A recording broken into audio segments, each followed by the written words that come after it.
Vamos por el programa 9. Seguimos con la serie de programas con reconociendo los tiempos que estamos viviendo. Hoy el tema, la profecía del tercer templo. Profecía determinante para poder confirmar que la venida de Cristo está cerca. Acuérdense que tenemos unos programas que ya hemos hecho para la gente que nos ve por primera vez.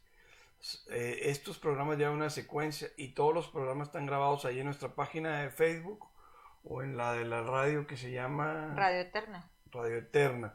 Ustedes probablemente, para poder comprender mejor los temas que estamos avanzando cada semana, si no han visto los anteriores, van a batallar y se van a quedar con dudas, porque no podemos, las profecías llevan su conexión. Entonces, si entendemos las profecías anteriores, estas se nos va a facilitar más y así con todos los programas. Entonces, por favor, si ven este programa por primera vez, váyanse a los programas anteriores para que mejor se entienda, porque probablemente puedan salir muchas dudas y algo que dices, pues esto no me suena. Pues claro, porque necesitas mucha información anterior para poder comprender muy bien lo que se está viendo hoy, porque está conectado todo, ¿verdad? Por eso llevamos una serie de programas. Yo nomás quisiera, antes de que empiece Mariana, porque va a comentarles un poquito sobre el tema, nomás darles la visión total de estos programas.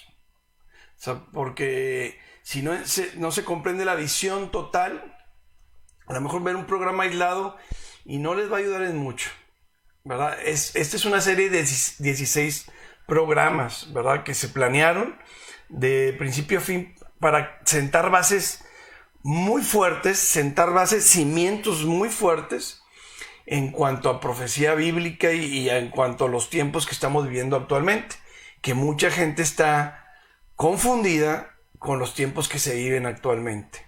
Y es necesario la información de los 16 programas para que puedan tener una visión completa, ¿verdad? Y entender bases muy importantes del plan de Dios. No significa que si ven los 16 programas sean expertos en profecía bíblica. Aquí, como digo, estamos sentando las bases, pero cada tema que vemos diariamente o en los programas tiene mucha profundidad. O sea, esto despierta la inquietud si no se han metido un poquito a los temas, pero es muchísima cosas. Aquí lo que estamos haciendo es como la columna vertebral de esto que estamos pasando y de la profecía bíblica, una columna vertebral y esa tiene muchas ramificaciones. No estamos viendo las ramificaciones, estamos viendo la columna, las bases en 16 programas. Van a ser 20 horas más o menos, 22 horas en total para nomás sentar bases. Es lo que tienen que estar muy conscientes. 20 horas aproximadamente para sentar bases, pero hay mucho que estudiar, muchísimo que estudiar. Entonces, hoy veremos la profecía del tercer templo, pero nomás para que tengan la visión completa, aquí les estamos poniendo, déjenme ponerlo ahí grande. Vamos en el 8º programa, el tercer templo, ¿verdad? Al principio, ahí no viene el tema. Hay uno antes del número 1 que fue ¿por qué la Biblia es la palabra de Dios? ¿Verdad? En el tema 1, y luego vimos nada pasa sin el permiso de Dios, algo que tenemos que estar muy conscientes, ¿verdad? De que nada pasa sin el permiso de Dios, y se vieron cosas muy importantes ahí. Y luego, si conoces tu Biblia, no debe sorprenderte la situación actual del mundo. Esos fueron los 3 primeros programas donde sentamos bases. Déjenme decirles algo muy importante. Si estos 3 programas no los has visto, de nada te va a servir enterarte de lo que estamos viendo. Porque esos 3 programas te aseguran si estás dentro del plan de Dios o estás en el plan de Dios pero de otra forma. Los 3 primeros programas sientan las bases para ver sobre qué eres partícipe. Por eso es bien necesario verlos, ¿verdad? Porque tú puedes entender toda la profecía bíblica, pero si no sabes de qué lado estás, porque Dios dice, el que no está conmigo, está contra mí. Son dos posiciones. La Biblia dice eso. El que no está conmigo, está contra mí. Así que si eres hijo de Dios o no eres hijo de Dios. Eso son palabras de la Biblia. Y en el primer programa sentamos de por qué la Biblia era la palabra de Dios. O estás conmigo o no estás. Así es como Dios marca en su palabra. Entonces, qué importante es saber que dentro de la profecía bíblica, ¿dónde estás? Y por eso es bien importante que vean los 3 programas, ¿no? Y luego estamos en la serie de programas de 7 programas que son de reconocer los tiempos que estamos viviendo. Que vimos la señal por excelencia del Apocalipsis, ya vimos la restauración de Israel, la apostasía, la tecnología en profecía bíblica, señales en la naturaleza, y hoy vamos a ver el tercer templo, y nos falta el programa de mañana, que son las señales políticas. Y terminamos en el tema de reconocer los tiempos. Sin duda, estas profecías en su conjunto nos van a decir, oye, ve dónde estamos ahorita en el plan de Dios, ¿verdad? Porque el plan de Dios en esta creación tiene un principio y un fin. Y dentro de ese principio y fin hay etapas. Y lo que nos va a hacer reconocer esto es en qué etapa estamos, ¿verdad? Entonces, es bien importante porque ahorita tú inclusive le puedes decir a creyentes, oye, Cristo está a punto de venir, y por desentender todos estos temas no te cree o no cree, ¿verdad? Entonces es bien importante que sepan. Y ya si sabiendo estos temas todavía dices, no, te falta mucho para que venga Cristo, pues pues no hay nada que hacer. si ves estos programas y dices, no, te falta mucho para que Cristo venga, ya no hay nada que hacer. Ahora, pero vean, después de que terminemos de profecía, los reconocer los tiempos, nos faltan, ¿cuántos son los que nos faltan? 1, 2, 3, 4, 5, 6, 7 programas más, que son muy importantes entenderlos, bien importantes. Por eso les digo, estos 16 programas es la columna vertebral, las bases.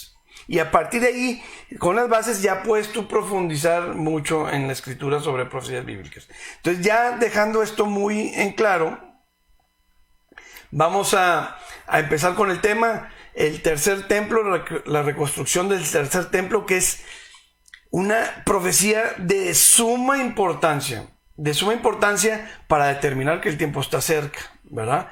Y si se entiende sus bases muy bien, pues tú mismo vas a decir, oye, sí es cierto, ya no falta mucho para que venga Cristo.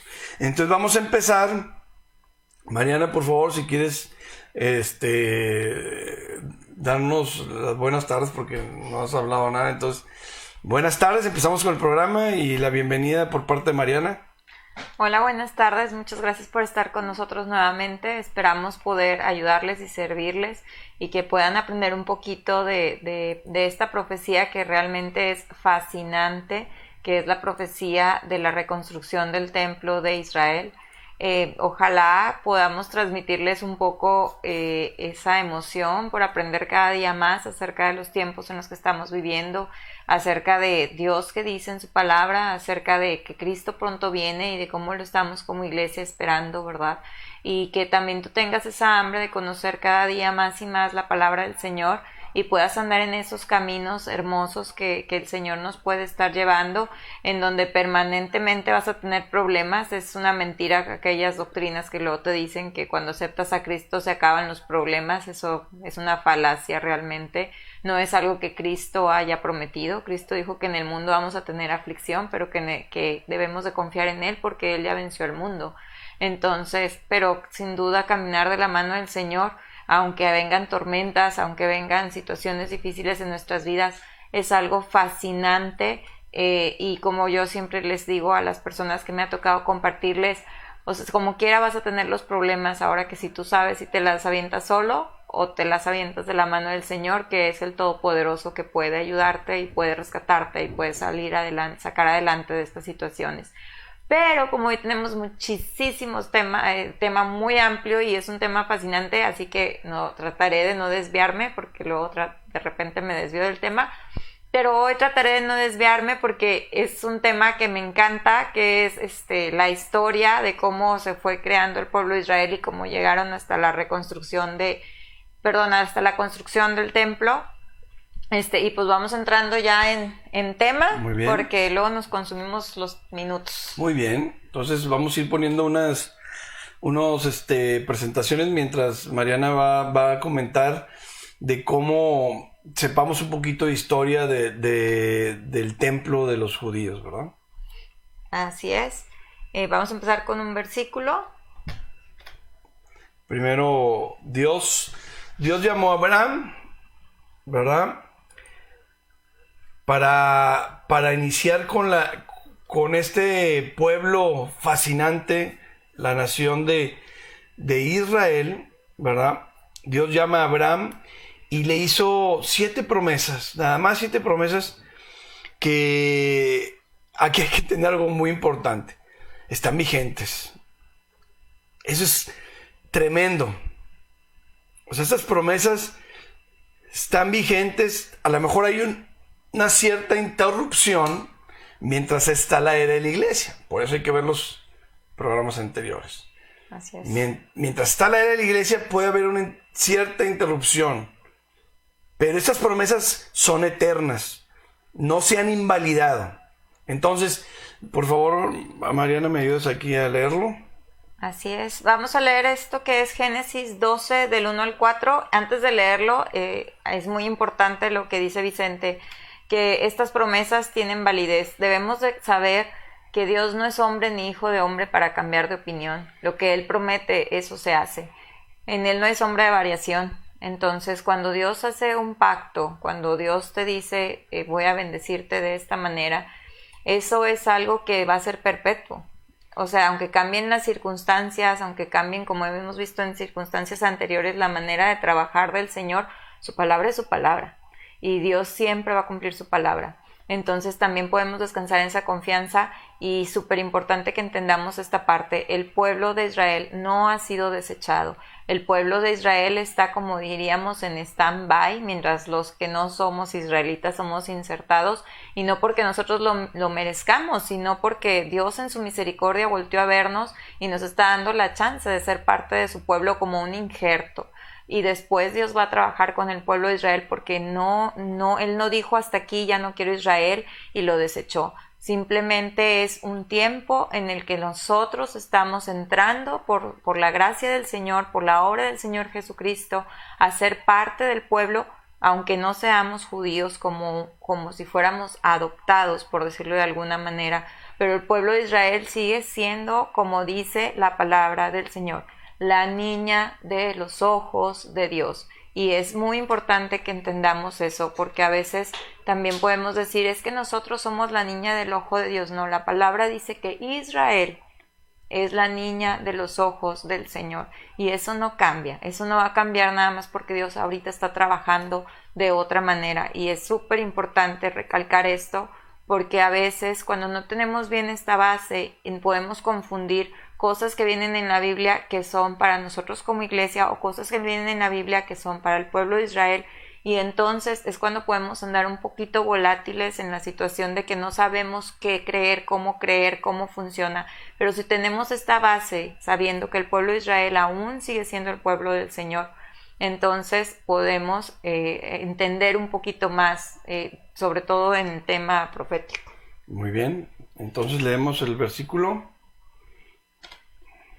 Pero Jehová había dicho a Abraham, vete de tu tierra y de tu parentela y de la casa de tu padre a la tierra que te mostraré, y haré de ti una nación grande y te bendeciré y engrandeceré tu nombre, y serás bendición. Bendeciré a los que te bendijeren y a los que te maldijeren maldeciré, y serán benditas en ti todas las familias de la tierra. Y se fue Abraham como Jehová le dijo, y Lot fue con él, y era Abraham de edad de 75 años cuando salió de Harán. Muy bien, 7 promesas aquí. Este versículo hay muchísimas cosas fascinantes de qué hablar, pero no es el tema, es nomás parte importante para decir cómo inicia la nación de Israel. Aquí es donde inicia. Y son 7 promesas que Dios le hace a la nación de Israel, que son: y haré de ti una gran nación, una nación grande. Fíjense, eso fue, no sé, en el año, ¿qué será? 1500 años antes de Cristo, 1600 más o menos. Y antes de Cristo, 1600 años, para que quede. ¿Y cómo es Israel ahorita? No ha desaparecido. O sea, no hay peor ciego que el que no quiera ver. Pero haré de ti una nación grande. Te bendeciré. Engrandeceré tu nombre. Uy, las noticias de hoy en día son Israel. Y si Israel está en paz, el mundo está en paz. Y si Israel está en guerra, el mundo está en guerra. Tremendo. Engrandeceré tu nombre. Serás bendición. Para todas las naciones vas a ser bendición. Bueno, pues de ahí nació, simplemente ahí nació. Jesús era judío. Con eso tienes para nomás si fue bendición o no Israel, ¿verdad? Bendeciré a los que te bendijeren. 5. Maldeciré a los que te maldijeren. Y serán en ti benditas, en ti todas las familias de la tierra. 7 promesas tan importantes. Abraham tenía 75 años cuando dice deja todo, porque era millonario ahí donde vivía, y le dijo deja todo y vete. Así a veces pues Dios nos pide algo y ahí andamos con que no, ¿verdad? Aquí de 75 años Abraham, y le hizo caso a Dios, se fue y no sabía ni a dónde, nomás confiando en las promesas. Confías en las promesas de Dios, pues eso ya es algo personal. Entonces, muy bien, seguimos aquí con el plan. Entonces, ¿qué pasó después?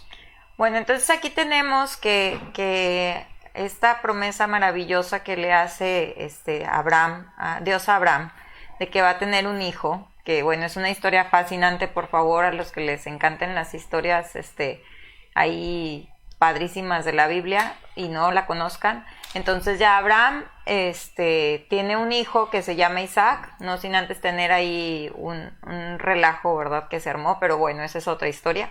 Entonces tiene a su hijo Isaac, y por medio de Isaac viene la promesa. Entonces, después de eso, Dios le dice a Abraham, ¿sabes qué? Sacrifica a tu hijo Isaac. Y Abraham, en obediencia a la palabra del Señor, dice, pues lo sacrifico. Entonces es una historia fascinante que también, si pueden, léanla, porque por tiempo obviamente no lo vamos a hacer. Entonces se va al monte, ya cuando lo iba a sacrificar, le dice Dios, no, ¿sabes qué? Aquí está el sacrificio, no lo mates, y es una historia fascinante que después la veremos a detalle. Después Isaac tiene 2 hijos, Esaú y Jacob, pero la promesa viene por Jacob. Jacob después tiene 12 hijos que se conforman que son las 12 tribus de Israel. Y bueno, también ahí hay otra historia fascinante de los hijos de Jacob, de cómo José tenía sueños, interpretaba sueños, cómo pasó por tantas pruebas, y José se mantuvo firme pensando, ¿sabes qué, Señor? Tú tienes un plan y lo voy a entender y no voy a renegar, voy a ser obediente a ti, voy a seguir siendo obediente a ti. Y a través de esa obediencia de José, bueno, hay una bendición tremenda, porque se viene una hambruna en Egipto, y José, siendo ya en un puesto de alto mando en Egipto. Sí, la hambruna fue en Israel. Perdón, sí, tienes razón. Y fueron a pedir apoyo a Egipto. Y fueron a pedir apoyo a Egipto, tienes razón. Muy bien. Entonces, ya como José tenía este puesto tremendo de poder, que estaba el faraón, y después abajito de él ya estaba nada más José, y él era el que mandaba. Entonces es que él puede rescatar a su familia, y entonces ya no viven esta hambruna tremenda, pero quedan viviendo en Egipto, en donde al principio obviamente como siendo parientes, de José, que tenía un alto mando, pues les iba súper bien, pero cuando ya pasa el tiempo y fallece José, pues entonces ya pasan de ser los favoritos, por decirlo de alguna manera, o los estar protegidos, terminan siendo esclavos en Egipto. Y entonces en Egipto duran 430 años ahí en la esclavitud, ¿verdad? Que pues también es una historia fascinante, si pueden leerla, cómo eran tratados, cómo eran subajados, cómo tenían jornadas de trabajo que pues no podían cumplir, ¿verdad? Y entonces tenemos aquí que Dios en su misericordia, después de que mandaron matar a muchísimos niños, rescata a Moisés, y Moisés rescata al pueblo de Israel. Más bien, Moisés es un instrumento de Dios para rescatar al pueblo de Israel de la esclavitud, y lo hace a través de las 10 plagas que manda sobre el pueblo de Egipto. Entonces, ya imagínense esta situación de que Moisés hablando con el líder en Egipto, con el faraón, y el faraón endurecido el corazón, como dice la Biblia, lo endureció Dios, el corazón de faraón, para que no los dejara salir, y entonces él estar demostrando su poder una y otra vez, y bueno, al final la plaga de la muerte de los primogénitos es como que la que hace que Faraón recapacite y dice, ¿sabes qué? No, váyanse. Y entonces ya el pueblo de Israel dice, ¿sabes qué?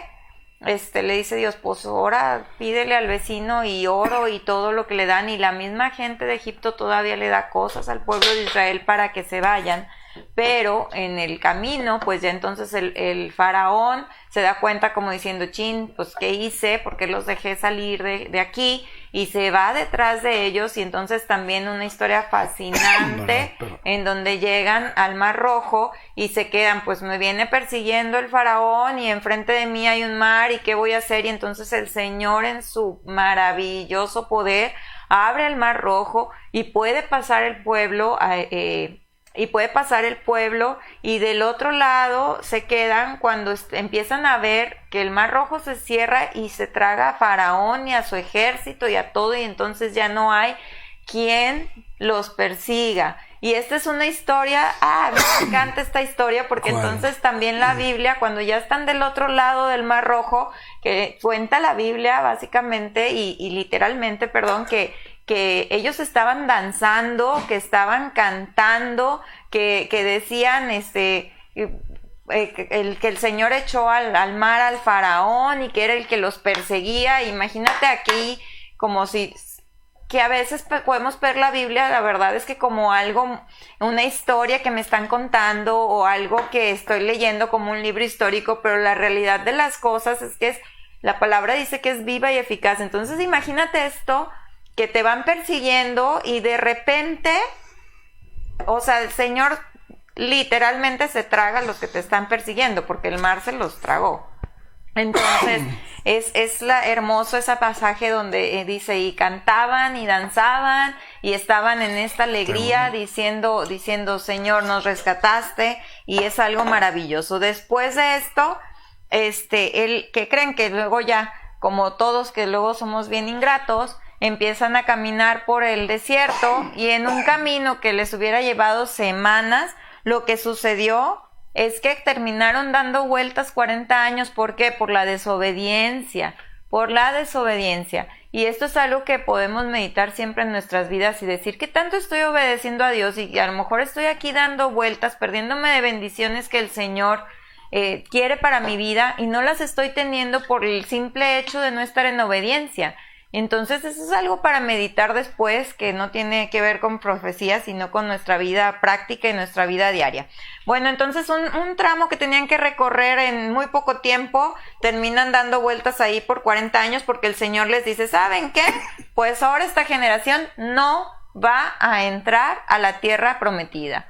Entonces terminan aquí dando vueltas y bueno, el Señor le dice a Moisés, ¿sabes qué? Quiero que me construyas un tabernáculo. ¿Qué es un tabernáculo? Es un lugar en donde los que nos están viendo, qué padre, porque pueden ver aquí la imagen y tener como una idea, los que nos están escuchando, es un lugar en donde era como una carpa, ya más adelante, cuando entremos en tema profético, vamos a ver la descripción de lo que había adentro y cómo es que tenían que entrar y muchas cosas que se tienen que tocar en el tema profético, pero el tabernáculo era el lugar en donde Moisés iba a entrar y ahí estaba solamente la presencia del Señor. Solamente ahí el pueblo podía saber que Dios se iba a manifestar en ese lugar a Moisés. Entonces, como andaban de un lugar a otro, entonces era una básicamente carpa. Los que tuvimos una niñez de que nos encantaba ir al circo, bueno, imagínense algo así. Que se arma y se desarma y se lo llevan de un lado a otro. Bueno, básicamente algo muy rudimentario, pero sería la idea que podríamos tener en este tiempo, ¿verdad? En este tiempo estuvieron 40 años. 40 años en el desierto y movían el tabernáculo de un lugar a otro. Y era como una especie de teléfono con Dios. Exacto. Moisés iba, cuando quería hablar Dios con Moisés, entraba con un protocolo muy, muy estricto y hablaba con Dios en el lugar santísimo. Y ese era como Dios pasaba las órdenes al pueblo de Israel, ¿verdad? Así es. Entonces ahí solamente era la manera. Y esto, bueno, no sé si... Aquí vamos a ver un versículo. Así es. Nada más para tener muy claro que este tabernáculo lo hizo Moisés conforme específicamente Dios le dijo. Y probablemente Moisés estuvo en el cielo. Porque vean lo que dice el versículo. Y haré un santuario para mí. Harán un santuario para mí y habitaré en medio de ellos. Ese es el tabernáculo del que estamos hablando. Conforme a todo lo que yo te muestre.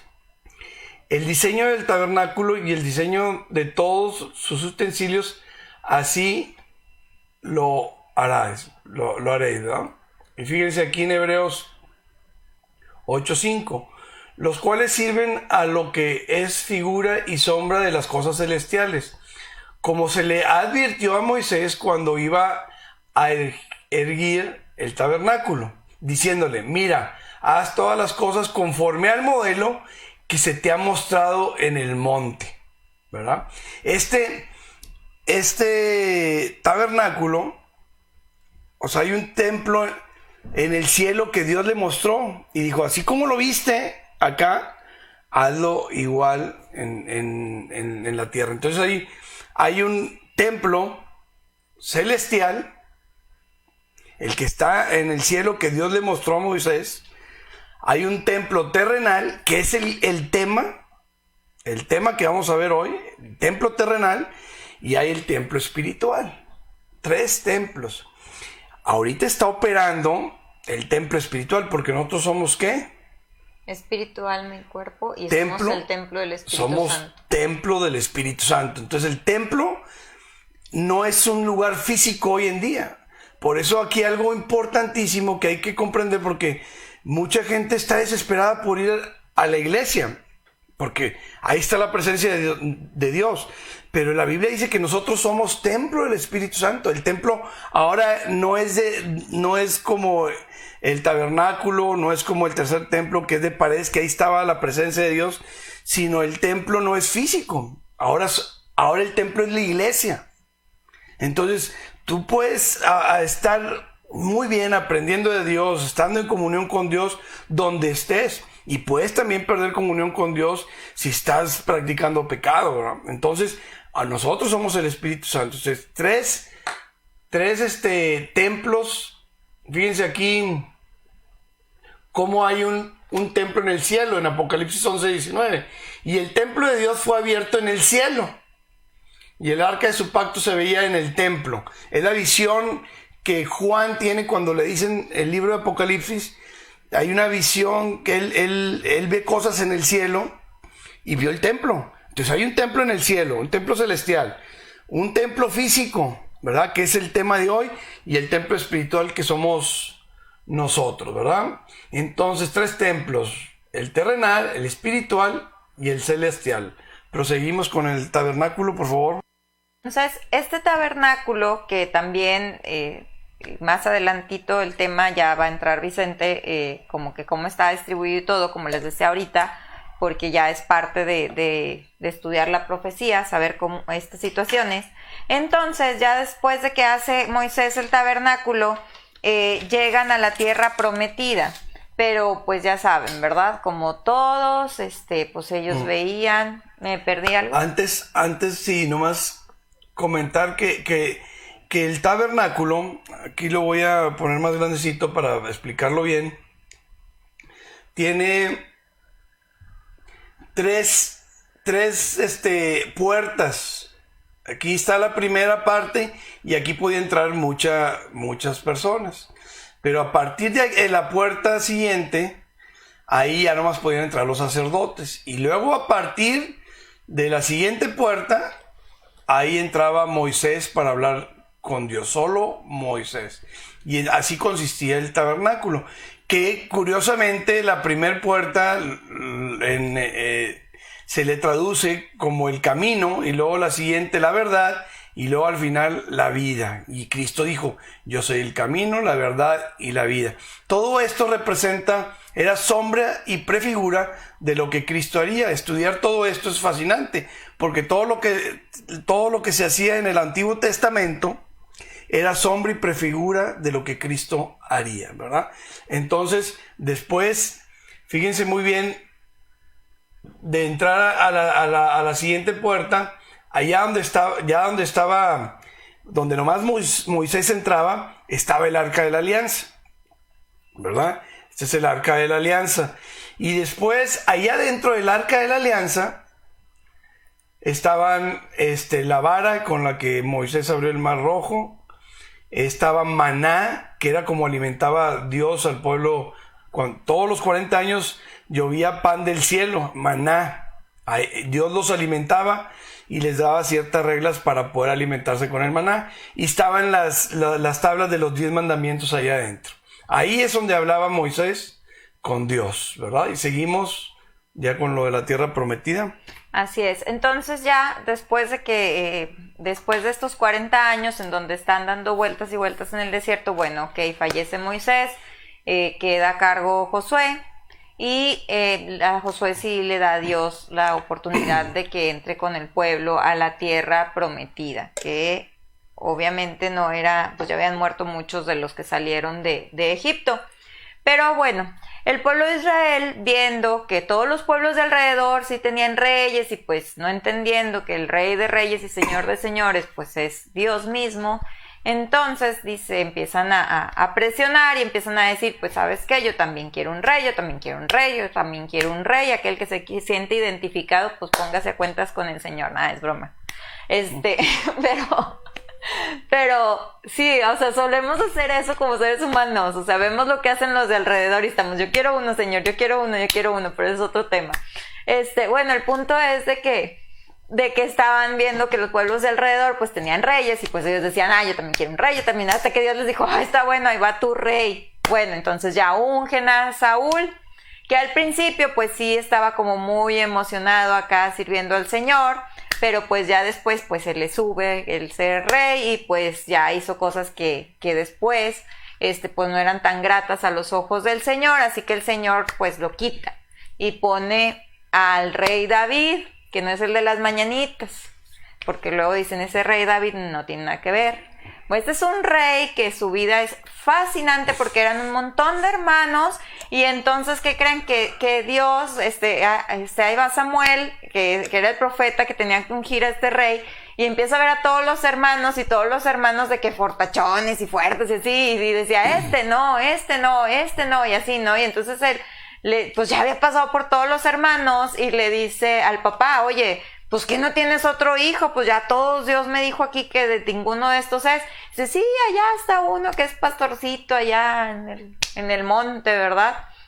Y fascinante, porque cuando llega con David, el Señor le dice, este es, pero mira, tú no te fíes de las apariencias, porque yo veo el corazón, y es algo impactante esta historia, y cómo Samuel lo unge, y dice la palabra del Señor que David tenía un corazón conforme al corazón de Dios, y cómo él tenía esta relación maravillosa con el Señor, y le hablaba y le cantaba, y sabía que podía confiar en él, en las cosas que él tenía por delante, y en las pruebas y en las bendiciones, y lo reconocía en todos sus caminos. Es una historia también muy fascinante donde podemos aprender mucho. Pero bueno, entonces pasan los años y dice David, ya en el puesto de rey, dice, ¿cómo es posible que yo tenga este palacio que es... Muy bien, muy bien. Me brinqué algo. No. Este palacio que es maravilloso, y que vivo en estas comodidades y vivo en estos lujos, y el Señor está en esta carpa? O sea, porque yo tengo todo esto y Dios está en una carpa. Entonces dice, bueno, pues yo voy a construirle a Dios un templo. Pero ¿qué creen? Que Dios le dijo que él no podía construir este templo. Él hizo los planos, hizo la arquitectura del templo. Lo diseñó, vaya. Lo diseñó, pero Dios le dijo, no, tú no lo vas a construir. Pero él preparó todo para la construcción del templo, ¿no? Así es. Y luego viene su sucesor, que bueno, esta es otra historia fascinante, que si pueden léanla, porque de verdad es algo impactante. Bueno, él tiene muchos hijos y muchos problemas con sus hijos, y ya pasan los años, y bueno, ya sabemos la historia de Betsabé, y que se muere el primer hijo. Bueno, después viene este hijo que es Salomón, que también es hijo de Betsabé, y Dios le dice que va a ser el heredero del trono, y Salomón queda como rey. Dicen que, bueno, dice la palabra del Señor que Salomón era muy sabio, y a Salomón sí se le permite construir el templo, que fue más o menos 1000 años antes de Cristo, cuando se hace este primer templo, que pues era majestuoso, que era lleno de oro. Bueno, era una cosa impresionante, y pues ya saben que otra vez el pueblo empieza... Vamos a ver un video para ese... Ah, perfecto, qué bueno, porque realmente es algo fascinante la majestuosidad de este templo. Es el que te dije como 2, es el 2, ¿verdad? Bueno. 4. A ver. El rey Salomón mandó construir el primer templo de Jerusalén para contener el Arca de la Alianza. El templo quedó destruido en el año 586 a.C. por la invasión del babilonio Nabucodonosor. A partir de entonces comenzó la edificación. El epicentro de dicha disputa está en el centro de la ciudad antigua, alrededor de un muro de poco más de 400 metros de largo, de los cuales solo están a la vista 60 metros.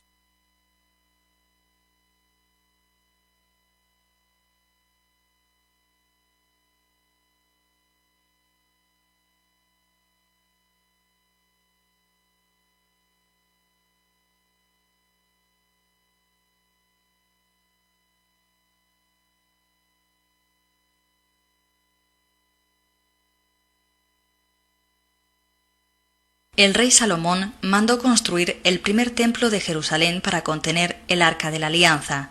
El templo quedó destruido en el año 586 a.C. por la invasión del babilonio Nabucodonosor. A partir de entonces comenzó la edificación del segundo templo, completado en época de Herodes en el siglo I a.C. El templo presidía de manera majestuosa la Jerusalén del siglo I a.C. Aunque apenas quedan restos, el testimonio del historiador Flavio Josefo nos es útil para reconstruir el templo tal. Muy bien, entonces ese fue el primer templo. Dicen que es el mejor. Bueno, nomás ha habido 2, pero viene una reconstrucción de un tercero. Pero dicen que el templo de Salomón era mucho mejor que el segundo que se hizo. Y aquí ponemos el segundo templo. Se construyó en el año 515 a.C., ¿verdad? Y fue derribado en el año 70 después de Cristo. Esto con palabras de Cristo, de que él profetizó que no quedaría piedra sobre piedra. Vamos a poner aquí fíjense, cuando le preguntaban a Cristo. Cuando Jesús salió del templo y se iba, se acercaron sus discípulos para mostrarle los edificios del templo. Respondiendo él les dijo: ¿veis todo esto? De cierto digo que no quedará aquí piedra sobre piedra que no sea derribada. Y eso pasó en el año 70 después de Cristo. Cristo esto dijo a los 33 años que tenía Cristo, antes de ser sacrificado.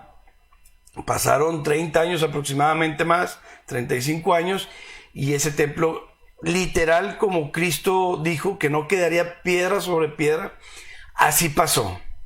¿Por qué? Porque el templo estaba lleno de oro, atacaron Jerusalén, arrasaron con todo, el templo lo destruyeron, y el oro, como estaba quemando el templo, se desparramó en las piedras, y entonces todos saquearon las piedras para llevarse el oro, ¿verdad? Y así como dijo Cristo, no va a quedar piedra sobre piedra. Este templo fue en el que Cristo dijo, fíjense, Cristo antes de entrar a Jerusalén dijo que Jerusalén y el templo serían arrasados. Vean, por favor, ¿me ayudas, Mariana, a leer ese versículo? Mateo 23, 37, 38. Jerusalén, Jerusalén, que matas a los profetas y apedreas a los que te son enviados. ¿Cuántas veces quise juntar a tus hijos como la gallina junta a sus polluelos debajo de las alas y no quisiste? He aquí vuestra casa os es dejada desierta. Fíjense lo que dijo Cristo, esta casa va a quedar desierta. ¿Por qué? Porque los israelitas no quisieron recibir a Cristo, ¿verdad?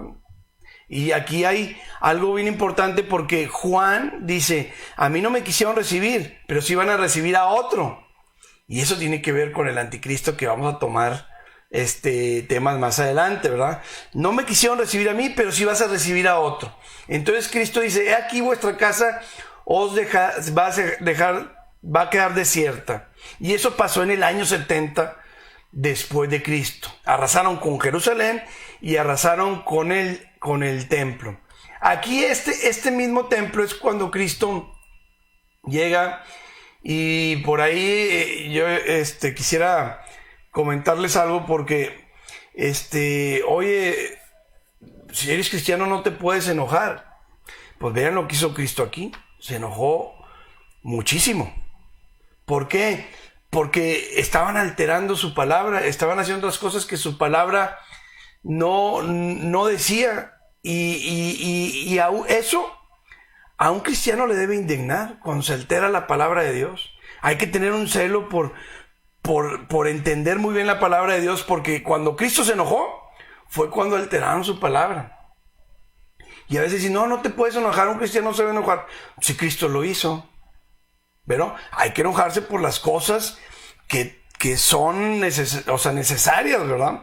Vean lo que pasó aquí. Porque, sí, voy a interrumpir. Adelante. Porque el versículo que respalda lo que Vicente está diciendo está en el Nuevo Testamento y dice, airaos, mas no pequéis, no se ponga el sol sobre vuestro enojo. Entonces, obviamente, si eres un ser humano normal como todos, pues hay cosas que te van a molestar, pero la situación es que debes aprender a controlar tu ira, o ir en esos momentos a Dios y decirle, Señor, estoy muy enojado y ayúdame a no blasfemar, ayúdame a no hacer cosas que vayan contra ti, y no permitir que el enojo te dure 1 mes, 2 meses, 3 meses, 4 meses.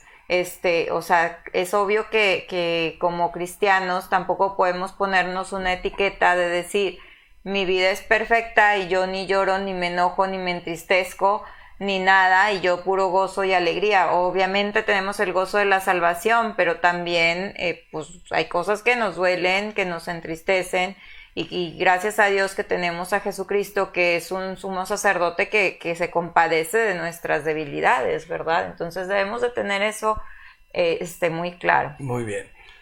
Entonces aquí Cristo, en este templo, en el que dijo que no quedaría piedra sobre piedra, donde dijo que iba a ser destruido, ese es el templo cuando él está en su ministerio, que Dios con nosotros, Cristo, es el templo que estaba operando en Jerusalén, ¿verdad? Y es aquí donde él entra y regaña. Fíjense lo que hace. Vamos a ver el versículo. Por favor, Mariana, si quieres. Dice, y haciendo una sota de cuerdas, echó fuera del templo a todos, y las ovejas y los bueyes, y esparció las monedas de los cambistas, y volcó las mesas.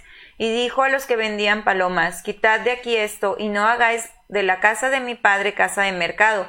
Entonces se acordaron sus discípulos que está escrito, el celo de tu casa me consume. Vean lo que hizo un látigo, y empezó a latigar a todos ahí, porque habían hecho de su templo, ya estaba totalmente corrupto, como hoy en día, como hoy en día muchas iglesias están haciendo mal las cosas, bro. Eso no es, eso pasó y hoy no pasa, pues pasa mucho más. Estaban haciendo una vendimia ya fuera de las órdenes de Dios, ya habían distorsionado la palabra, no era lo que Dios había ordenado y se han hecho de esto una cueva de ladrones, les dice. Han hecho del evangelio mercadería. ¿Cuántas iglesias no se la pasan haciendo negocio, ¿verdad? Y diciendo que es gratis la salvación y el evangelio es gratis. Pero aquí hace un azote de cuerdas y se enoja y lo saca a todos los que estaban ahí en el templo y que lo permitían los religiosos. O sea, los religiosos de ese entonces que conocían mucha Biblia, fariseos, saduceos, escribas, los que conocían mucho la Biblia, permitían que se vendiera en el templo. Y entonces, es que tenemos que entender por qué. O sea, la razón por la que se había hecho esta situación de que estaban vendiendo cosas en el templo fue porque Dios antiguamente había dado una orden en donde decía que, bueno, es largo de explicar, pero básicamente tenían que llevar palomas o becerros o cosas así y matarlos ahí como expiación de sus pecados. Entonces lo que hicieron fue decirles, ay, bueno, no cargues nada, aquí te lo vendemos. Y entonces empezaron a hacer como un negocio de lo que Dios había mandado, que llevaras a tus animales y así, ¿verdad? Para que fueran ahí matados. Muy bien. Ahora, sobre este templo hay que ver qué pasó, porque prácticamente comprender esto es muy importante. Este templo, por declaraciones que Cristo hizo sobre el templo, fue cuando le dijeron que lo iban a matar, ¿verdad? Fue su sentencia de muerte final, que ya se sabía lo que venía Cristo, pero en este templo, fíjense lo que dijo Cristo.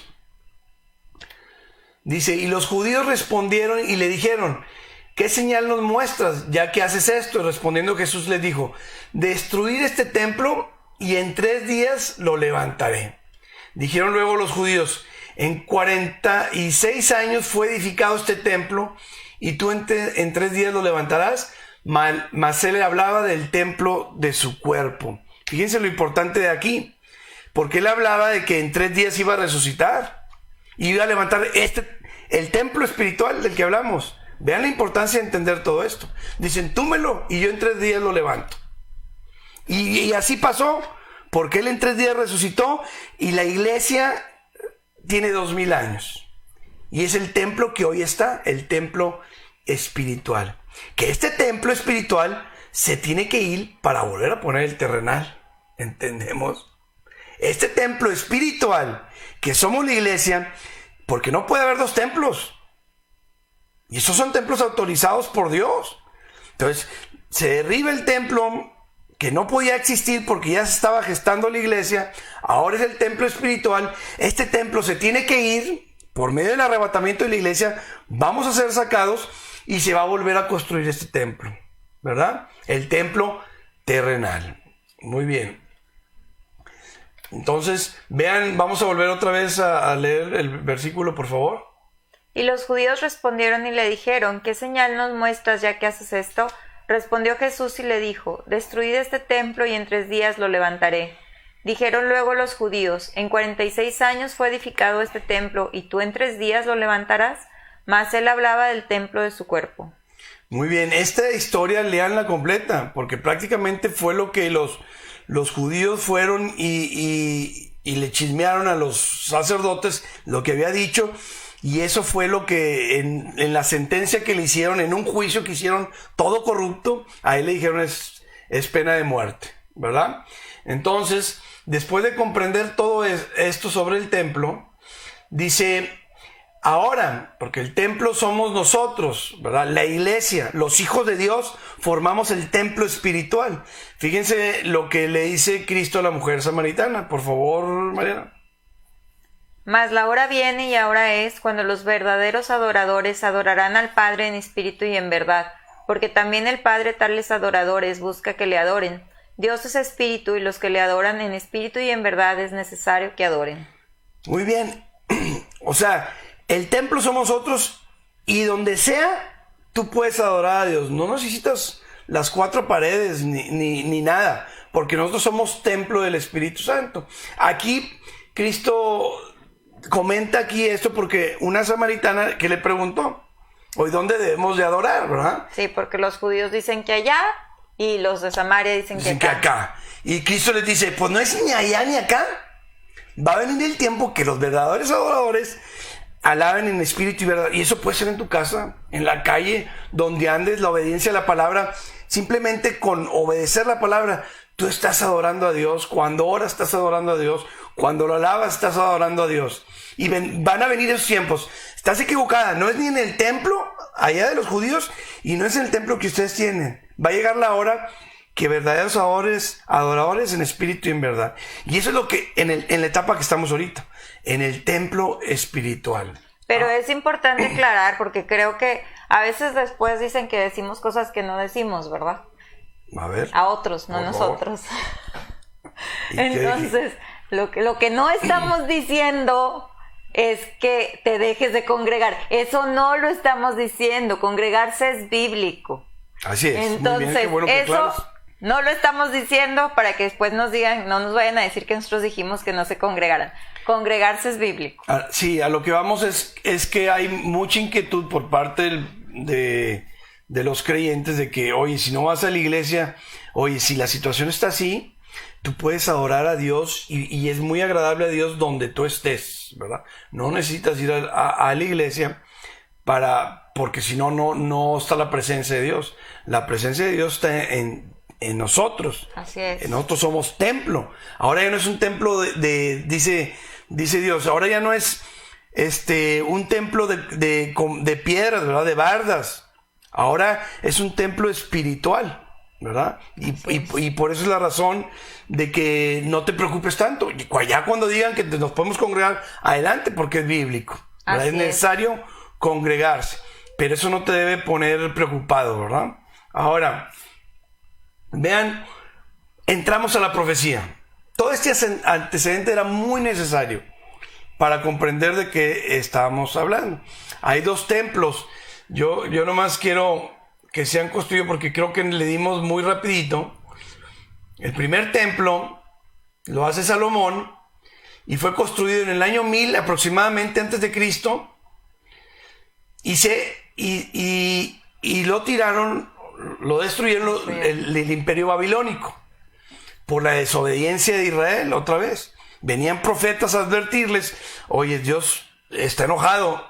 ¿Qué tienen? Nosotros estamos muy bien con Dios. Pues viene juicio. No, pues si nosotros estamos muy bien con Dios. Y venía el profeta y advertía, y los religiosos no querían entender. Hasta que viene el pueblo de Babilonia y destruye Jerusalén y también el templo. En el año 586 antes de Cristo se derriba el primer templo, ¿verdad? Después se vuelve a construir los israelitas estaban exiliados, ¿verdad? En Babilonia. Después viene otro imperio con Darío, los medo-persas, y quitan el imperio de Babilonia, ¿verdad? Y entonces Darío le da permiso a Nehemías. Esto es en la época de Nehemías y Esdras, dos libros muy fascinantes de cómo construyen el templo, y Darío les da permiso y los apoya para que hagan el segundo templo, que fue construido bajo muy hostil el tiempo, porque había enemigos que no querían que Israel se volviera a levantar. Imagínense, estaban construyendo los muros de la ciudad, con una herramienta estaban construyendo y con la otra mano estaban preparados con un arma por si venían y los atacaban. Así se construyó el tercer templo, trabajando en el templo y preparados cuando viniera el enemigo, las familias de Israel. Entonces este templo es construido en el año 515 antes de Cristo y destruido en el año 70 después de Cristo. Este templo fue el que estaba vigente en la época de Cristo y que Cristo dijo, no quedará piedra sobre piedra. Y ya dejando esto muy, muy claro, aquí es donde les comento. Y, espérame. Muy bien. Y adelante. Después debemos entender que en el 70 lo que queda es un muro, ¿no? Porque es el muro de los lamentos y es importante saber que ahí es donde el pueblo ortodoxo es donde ahora va y ahí hace sus oraciones. El pueblo ortodoxo, para los que son como nuevos en esta terminología, son los judíos que no creen que Jesucristo es el Hijo de Dios. Así es. De hecho, qué bueno que me acuerdo, vamos a poner un video para ver lo que hay ahora de ese templo, lo que existe de ese templo que se destruyó en el año 70, ¿verdad? Existentes. El epicentro de dicha disputa está en el centro de la ciudad antigua, alrededor de un muro de poco más de 400 metros de largo, de los cuales solo está 60 metros. Espacio conocido mundialmente como el Muro de los Lamentos.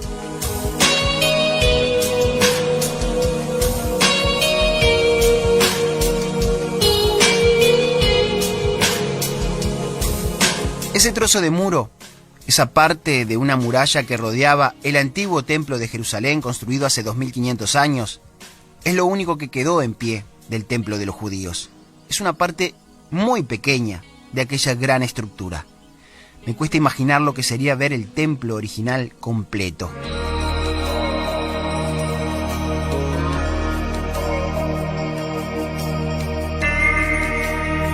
Cuando los judíos regresaron a este lugar en el siglo XIX, encontraron que los árabes habían construido sus casas, lógicamente, cerca de su sitio sagrado. Muchas de esas casas fueron compradas a sus dueños abriendo la explanada que hoy existe. El resto que no accedió a vender es el barrio que hoy cubre la mayor parte del muro con sus viviendas. Incluso hay casas cuyas paredes, de algún cuarto o habitación, es el propio muro antiguo. Durante 2000 años, los judíos han rezado frente a este muro, lamentando la destrucción del templo original, suplicando a Dios que éste vuelva a la tierra de Israel por la reconstrucción del templo y la llegada del Mesías. En la actualidad, mujeres y hombres acceden al muro por separado, cada uno en su sector, aunque antiguamente no era así. Fotos de comienzos del siglo pasado muestran cómo personas de ambos sexos rezaban juntos frente a la pared.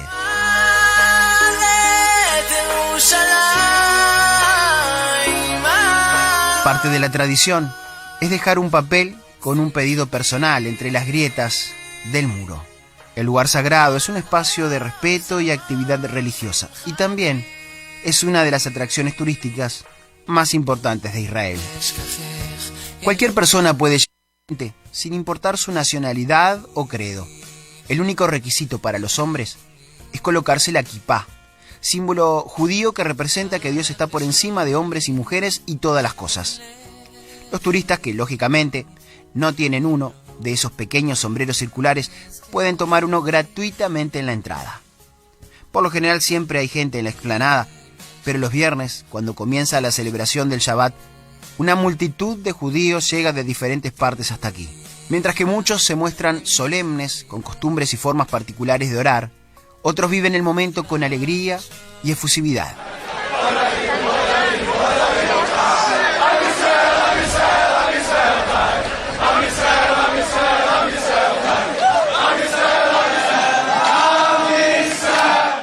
Muy bien, eso es lo que queda del segundo templo.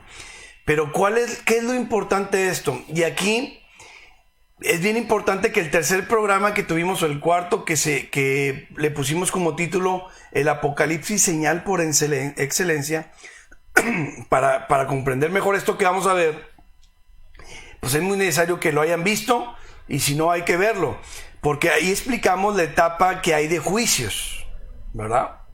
Y que la etapa de juicios, los dice el Apocalipsis, son del capítulo 6 al 18, ¿verdad? Y que la señal por excelencia de que el Mesías está cerca, que ya está a punto de regresar, es que el escenario geopolítico, militar, religioso que presenta esa etapa de juicios, pues ya está prácticamente gestado. Y esa es la señal más importante, ese escenario que el Apocalipsis dice que va a haber en el mundo cuando Cristo esté a punto de venir, ya está. Y eso fue lo que vimos en el programa. Entonces, pero fíjense muy bien aquí, ¿cuál es la profecía? Porque en ese escenario del capítulo 6 al 18, donde se describen los juicios, donde la iglesia no va a estar, porque la iglesia antes de los juicios es llevada al cielo, los que somos hijos de Dios, los que somos templo, ¿verdad?, del Espíritu Santo, los que estamos en este templo espiritual, ¿verdad?, donde el Espíritu Santo viene a morar y somos templo del Espíritu Santo, que somos hijos de Dios, esa iglesia va a ser sacada, porque Dios va a derramar su ira. Y esto lo vamos a explicar programas más adelante. Vamos a explicar esta etapa tan dura de juicios que están profetizados en la Biblia y que las iglesias no quieren hablar de ello, ¿verdad? Quieren hablar nomás de la parte bonita, pero cuando Dios aplica su justicia no la quieren hablar. Entonces nosotros vamos a tocar aquí describiendo los 21 juicios que están descritos en el Apocalipsis del capítulo 6 al 18, ¿verdad? Pero lo sorprendente de esto es que en el capítulo 11, donde no está la iglesia, aparece un templo construido. Y esto es lo tremendo. O sea, durante los juicios se va a construir un tercer templo y que tiene muchos fines proféticos. Muchos eventos proféticos se van a cumplir ahí en ese lugar. Por eso es tan importante. Para que este templo se construyera, pues hay que ver la profecía que vimos, la segunda. Porque la primera fue el Apocalipsis y la segunda fue la restauración de Israel. Nunca se hubiera podido estar tan cerca de la construcción de un tercer templo si Israel no hubiera sido restaurado en el año 1948. Era necesario que Israel se volviera nación. Hay que ver esa profecía para poder comprender y ser más sensible a esta profecía. Pero lo impactante de esto es que está todo listo para que un tercer templo se construya. Todo listo. Y vamos a ver un video que nos muestra qué es lo que falta nada más para que ese templo se construya. El Apocalipsis dice esto. Entonces me fue dada una caña semejante a una vara de medir, y se me dijo: levántate y mide el templo de Dios y el altar y a los que adoran en él. Muy bien, vamos hasta ahí. A los que adoran en él. O sea, en medio de todos los juicios, porque los juicios son del capítulo 6 al 18, aquí estamos en el 11, hay un templo, ¿verdad? Y dice: levántate y mide el templo de Dios y el altar y a los que adoran en él. ¿Quiénes van a estar adorando en ese templo? Pues los judíos, los sacerdotes, los levitas, todo lo que han dejado de hacer por 2000 años los judíos, porque ellos, así es como se ponían en paz con Dios, por medio de sacrificios. Y sin templo no pueden hacer sacrificios. Tienen 2000 años que no pueden hacer sus sacrificios. Entonces ellos quieren hacer eso. Entonces cuando se construye este templo, ¿verdad?, que tiene toda una situación política, ¿verdad?, para que ese templo se pueda construir, tiene que haber una situación política que se está gestando, ¿verdad? Está más cerca que nunca, y que eso explicaremos cuando expliquemos el tema del anticristo, que va a ser 2-3 programas, ¿verdad? Porque el anticristo es el que va a poner en paz todo para que este templo pueda ser construido. ¿Por qué? Porque está en un lugar donde es de los árabes. Y esto es la guerra que hay. Si ahorita los judíos, dicen vamos a construir el templo y se van a construirlo ahí, hay guerra. Se desata la tercera guerra mundial. No pueden construir ahí porque eso lo tienen los árabes. Pero el Apocalipsis dice: Esto se va a arreglar, esta situación se va a arreglar y se va a poder construir un templo. Este templo, este lugar, vamos a ver lo importante de este lugar, ¿verdad? Lo importante de este lugar, miren. Aquí está, esto es lo que caracteriza esto a Israel. Aquí vamos a señalar. Esto, si te ponen escenas de Israel, siempre te ponen algo que lo identifica. Aquí está la cúpula, que le llaman la cúpula de la roca. Y este patio es el que está a un lado, que es donde se va a construir el templo, ¿verdad? A un lado, porque muchos piensan que Israel va a derribar esa mezquita de la roca, que se le llama, que es de los árabes, todo ese lugar, lo va a derribar para poder construir el templo. No, pero el Apocalipsis dice que el patio, de un lado, ¿verdad? O sea, no van a destruir. Ahora, otra cosa importante aquí es ese lugar, ¿por qué representa tanto? Miren, porque aquí lo vamos a poner en esta tremendo. Este lugar sagrado fue donde Caín y Abel dieron su ofrenda. Es ahí mismo, Bíblicamente se puede comprobar que ahí Caín y Abel dieron su ofrenda a Dios. Noé dio su ofrenda ahí también, en ese lugar. Abraham, ahí es donde iba a sacrificar a su hijo Isaac, en ese mismo lugar. Jacob fue donde se quedó dormido, y cuando despertó vio una visión, o vio ángeles bajando una escalera. Ahí fue también. Ahora, hablamos en los programas anteriores que Israel es el centro del mundo, ¿verdad? Lo vimos en Ezequiel 5:5, que Dios lo puso en el centro de todas las naciones, y el centro de todo el mundo está Israel, y más al centro Jerusalén, y más al centro el monte donde está el templo, donde se va a construir, donde está la mezquita de la roca. Es el centro del mundo. Ahí es donde dicen los judíos que ahí Dios puso la roca cuando inició esta tierra. Ahí fue donde inició todo. Por eso tienen una mezquita que se llama la mezquita de la roca, porque dicen que ahí en esa roca inició todo. Vean lo que representa esta parte del mundo. ¿Por qué es tan peleada? ¿Por qué se la han querido apropiar todos los imperios, verdad? Y ahorita lo tienen los árabes. Vean toda la situación política que se tiene que desenredar para que este templo pueda ser construido.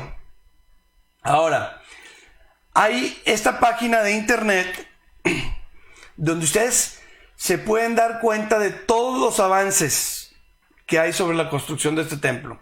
Ahí tienen ya todo listo, utensilios, las vestiduras, todo. Y hay cosas sobrenaturales aparte, porque una cosa son las que haga el hombre, pero hay cosas sobrenaturales que hacían que operara este templo y también han surgido. Es tremendo. Por eso estudiar a fondo este tema es fascinante, ¿verdad? Porque aparte de lo que ha hecho el hombre, Dios también ya puso un escenario para que, por ejemplo, una vaca roja. Esta vaca roja, pelirroja, no se da. En el tiempo de los templos, con las vacas rojas era como se purificaban los sacerdotes. Había que matarla para que el sacerdote se purificara, y así podía ir a la presencia de Dios para poder representar al pueblo y el perdón de pecados del pueblo. Pero sin una vaca roja no se podía hacer eso. ¿Y qué creen? Pues 2000 años no hubo vaca roja. ¿Y qué creen? Ya nació una vaca pelirroja y la tienen cuidadita. Entonces, aparte de lo natural, de lo que puede hacer el hombre, lo sobrenatural también ya se está presentando. Entonces, aquí en esta página ustedes pueden encontrar todos los avances. Ahora, vamos a ver un video que es el último que puse. ¿Cuál es el número? El último. Para que vean lo interesante de esta profecía.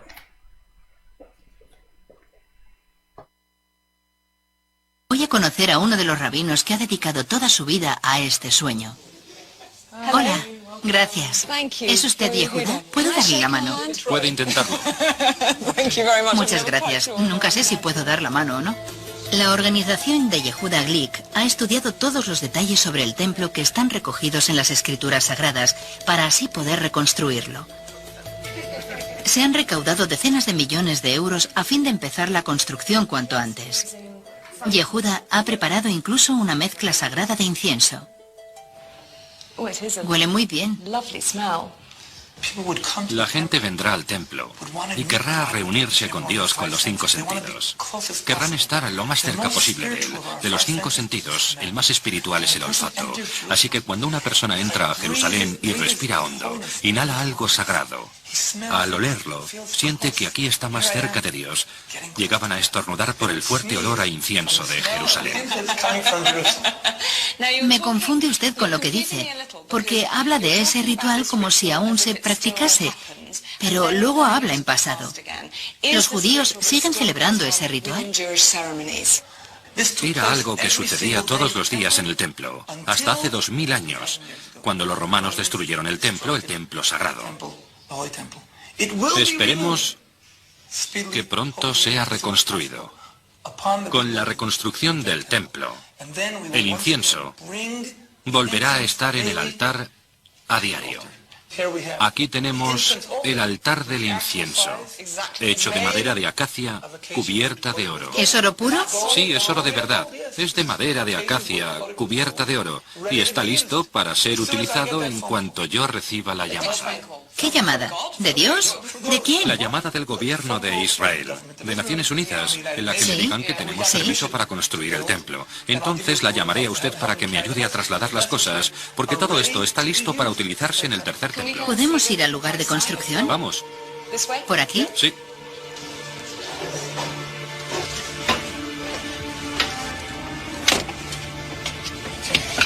Caramba, llega hasta el cielo. Ahora no estamos al sol, pero se ve la piedra angular sobre la que Dios empezó la creación del mundo. No saquen imágenes de la ruina. Mejor graben el desastre. ¿A qué desastre se refiere? Al hecho de que los judíos no puedan ir libremente al lugar más sagrado del mundo para ellos. Y al hecho de que los musulmanes tomasen toda la zona. Nosotros promovemos un mensaje completamente diferente. Nosotros queremos crear un lugar en el que todo el mundo, incluidos los cristianos y los musulmanes, puedan unir sus plegarias. ¿Y dónde estará ese lugar de rezo? Estará exactamente donde está la cúpula de la roca. La cúpula cubre a la roca y la roca es lo más sagrado del mundo. Lo que quieren es destruir la cúpula que hay sobre la roca y construir el segundo, el tercer templo. Lo que queremos es construir el tercer templo. Me gustaría creer que eso va a pasar.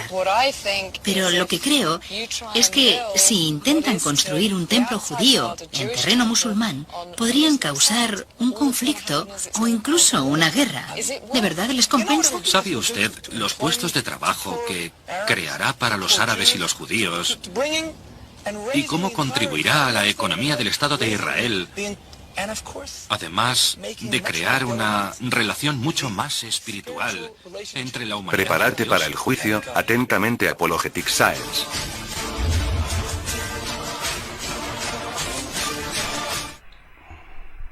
Muy bien. Tremendo documental y muy cercano de cómo está el conflicto hoy en día. Dice, si nosotros hacemos el templo ahorita, se hace una guerra, ¿verdad?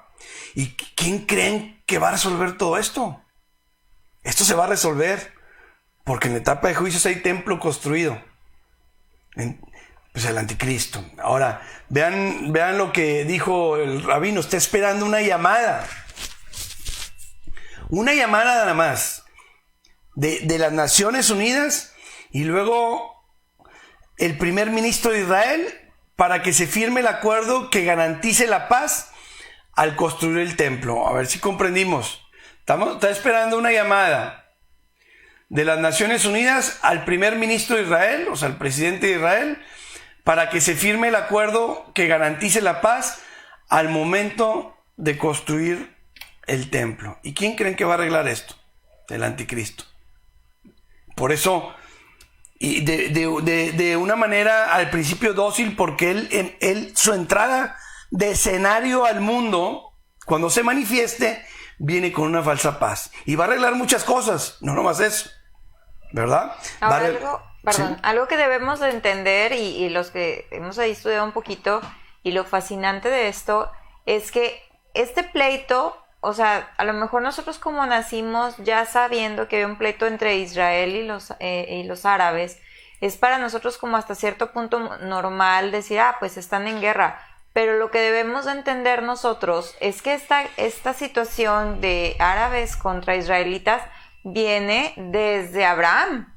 Entonces, este pleito o esta situación es una situación que ha pasado años y años y años. Estamos hablando aproximadamente de 3.500, 3.800 años. Sí. Esto es lo que no tienen sin ponerse de acuerdo y peleando por esta tierra. Entonces, el que se estén acomodando las cosas para que realmente exista una convivencia ahí, es algo fascinante, porque imagínense un pleito de tantos años, que venga una persona y lo arregle, pues es algo increíble. El mundo lo va a adorar, como dice el Apocalipsis, porque viene de una forma, primero el anticristo, después Satanás se mete ahí, ¿verdad? Es un instrumento de Satanás y se hace un problemón muy fuerte. Ahora, vean por qué tan importante es y el anticristo va a resolver este conflicto para construir el templo, porque proféticamente él va a usar este templo para que le adoren.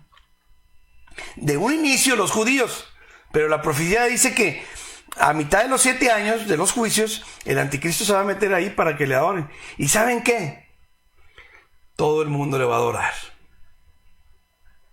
Ese es el engaño. Ahorita el mundo está esperando un salvador, ¿eh? Oye, si con esta pandemia anhelas que alguien venga y resuelva, pues va a llegar este falso, Cristo, falsa persona, porque vamos a hablar de sus características, de su estrategia, de su personalidad en programas más adelante. No nos estamos metiendo mucho, pero a final de cuentas todo mundo lo va a adorar, ¿verdad? Y vamos a leer un versículo para que vean lo que tiene planeado el anticristo, por favor. Segunda de Tesalonicenses 2:3. Pero con respecto a la venida de nuestro Señor Jesucristo y nuestra reunión con Él, os rogamos, hermanos, que no os dejes mover fácilmente de vuestro modo de pensar, ni os conturbéis, ni por espíritu, ni por palabra, ni por carta, como si fuera nuestra, en el sentido de que el día del Señor está cerca.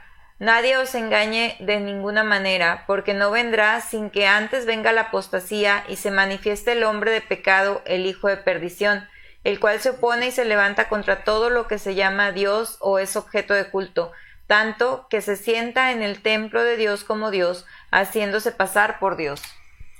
Tanto que se sienta en el templo de Dios como Dios, haciéndose pasar por Dios. No se va a manifestar el anticristo si no arregla este asunto, ¿verdad? Va a arreglar este conflicto, una falsa paz. Los judíos van a poder construir su templo, ¿verdad? Pero a la mitad de la semana se va a meter y lo van a adorar. Vean lo que dice Apocalipsis. Y le adoraron todos los moradores de la tierra. Apocalipsis 13 habla de toda la estrategia del anticristo, todo lo que va a hacer, todos sus poderes, ¿verdad? Porque va a tener poderes el anticristo, va a hacer cosas sobrenaturales. Y dice el versículo, y le adoraron todos los moradores de la tierra cuyos nombres no estaban escritos en el libro de la vida del Cordero que fue inmolado desde el principio del mundo. Entonces se va a meter al templo y vean, esto es lo que explica Cristo en Mateo 24.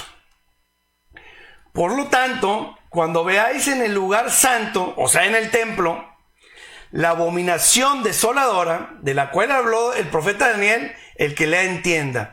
Y ahí donde Cristo empieza a decir, cuando vean que el anticristo se mete al templo, al lugar santo, ahí va a empezar, ahora sí, un sufrimiento tremendo, porque la tribulación se divide en tribulación y en gran tribulación. Y la gran tribulación empieza cuando el anticristo se mete al templo. Por eso, vean la importancia de los eventos proféticos y qué tan cerca está la construcción de este templo, que por 2000 años no había. Si nosotros decíamos en el año 600, oye, no, hombre, Cristo ya va a venir, pues, ni pueblo judío hay, no existía la nación, y no se hace nación. Oye, pues ya está a punto de venir Cristo, pues ni templo hay, ¿verdad? O sea, vean cómo se ha ido conectando la profecía al decir que en los juicios va a haber un templo ahí y todo ya está listo. Ahora, con los avances tecnológicos, ¿cuánto creen que se puedan tardar en construir el templo? Si en una semana los chinitos hicieron un edificio de 100 pisos, en una semana. Estamos hablando de la nación de Israel. Vean los que han aportado a la humanidad muchísimas cosas, ¿verdad? Y tecnológicamente están en primer nivel. ¿Cuánto creen que se tarden? Para mí, en mi opinión, las palabras de Cristo se van a cumplir. Levanten derriben este templo y en 3 días lo levanto. Ya tienen todo ensamblado. Les dan la orden y lo levantan en 3 días, pero bueno, eso es una opinión personal. Puede que se tarden más, pero a lo que voy es que ya está todo listo, ya tienen todo listo. Por eso métanse a la página de internet de los avances del templo. Y pues esta es lo que tenemos preparado, ¿verdad?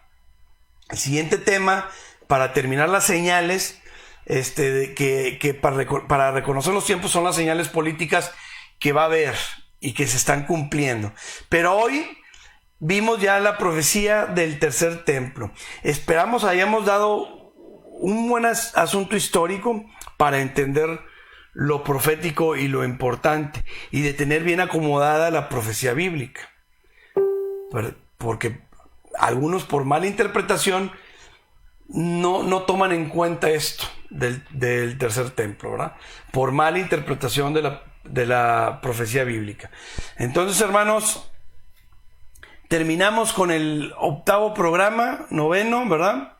Tema 8, y los vemos mañana para ver las señales políticas que va a haber durante la tribulación, ¿verdad? Y que se están gestando ya en este momento.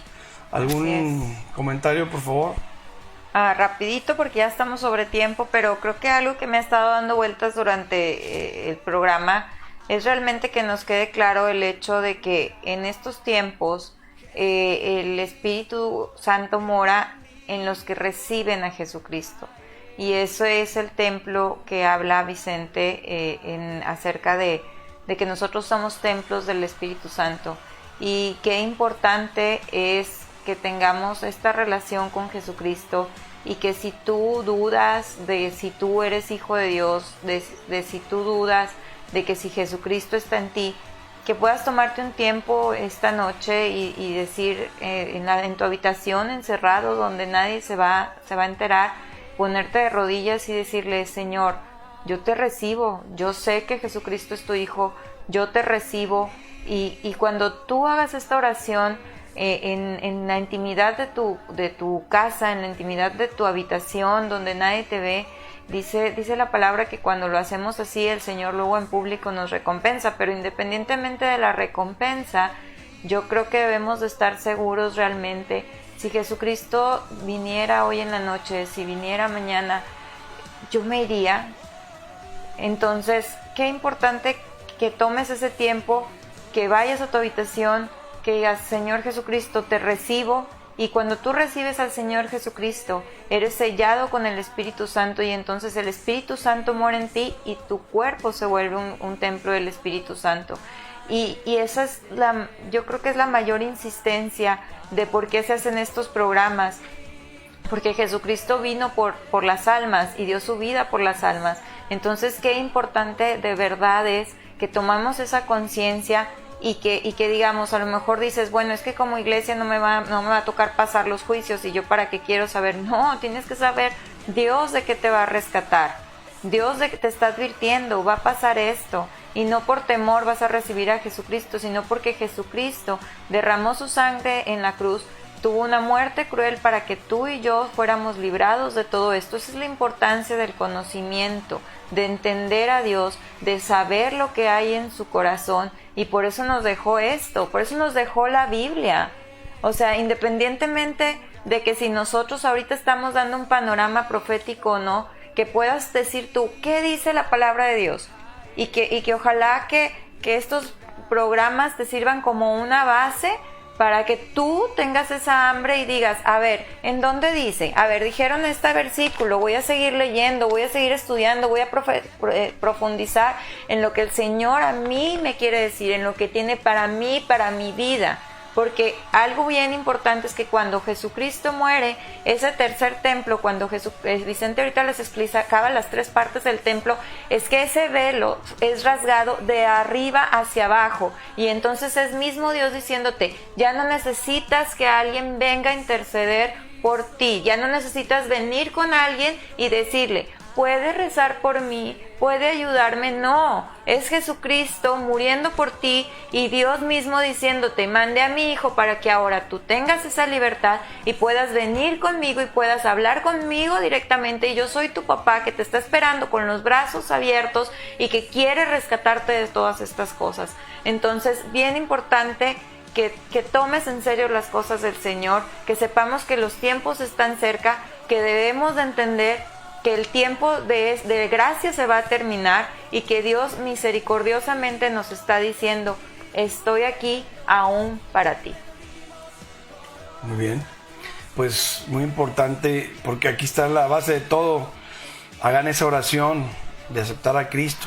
Dice Apocalipsis 3:20, he aquí yo estoy a la puerta y llamo, si alguien oye mi voz, cenaré con él, me sentaré con él y él conmigo. Y ese es en una oración, como dice Mariana, en la intimidad. Dice Juan 1:12, mas a todos los que le recibieron y creen en su nombre, les dio potestad de ser hechos hijos de Dios. Les dio el derecho de ser hijos de Dios a los que creen en su nombre y a los que le recibieron. Esa oración hace que le recibas solo en tu cuarto, porque muchos se quedan nomás en los que creen en su nombre y luego nunca le recibieron. Dice Santiago, o los demonios también creen y eso los hace hijos de Dios. Pues no, creen y tiemblan con Dios. Eso dice Santiago. Entonces nosotros creemos y le recibimos, le dejamos entrar para que Él empiece a operar en nuestra vida a través de su palabra. Porque Cristo dice, mis ovejas oyen mi voz, y su voz está en su palabra, ¿verdad? Y ahorita muchísimas iglesias están enseñando a otro Dios que no está en la Biblia. Y es ahí donde nos vamos muy engañaditos, porque no conocemos las Escrituras. Y Dios dijo, mi pueblo perece por falta de conocimiento. ¿Dónde puedes adquirir el conocimiento de Dios? En su palabra, con líderes espiritual de sana doctrina que te le expliquen muy bien y leyendo y aclarando dudas, ¿verdad? Muy bien, hermanos, pues nos despedimos. Terminamos con la 6ª señal, son 7. Ya mañana terminamos para pasar a temas súper muy importantes después de eso. Nos vemos. Nos vemos hasta luego. Mañana, primero Dios.